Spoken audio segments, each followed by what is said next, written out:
গণঅভ্যুত্থান পরবর্তী সময়ে ব্যাংকের সংকট অনেকটাই কাটিয়ে ওঠা সম্ভব হয়েছে বলে জানিয়েছেন বাংলাদেশ ব্যাংকের মুখপাত্র হোসনে আরা শিখা।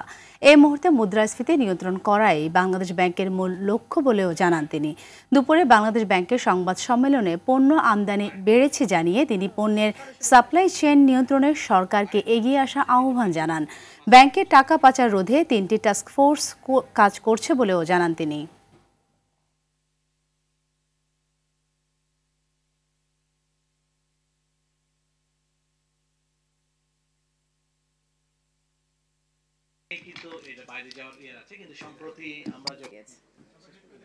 ঠিক আছে, অনেক ধন্যবাদ।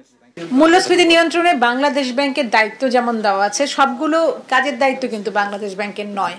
যেমন ধরেন, আমি নীতি সুধার বাড়িয়েছি, তার একটা প্রভাব মার্কেটে পড়বে, অর্থাৎ মানি সাপ্লাইকে এটা রহিত করবে। কিন্তু সাপ্লাই চেইন ডিসরাপ্টেড থাকলে, যদি কোনো কারণে সাপ্লাই চেইন ডিসরাপ্টেড হয়, তারপরে হচ্ছে যে আপনার প্রাকৃতিক দুর্যোগ, মাঝখানে একটা বন্যা হয়ে গিয়েছে, অর্থাৎ আপনি পলিসি রেট বাড়াবেন সাথে সাথে কমবে এমন নয়, এটা 6 মাস পরে গিয়ে রেসপন্স করতে পারে।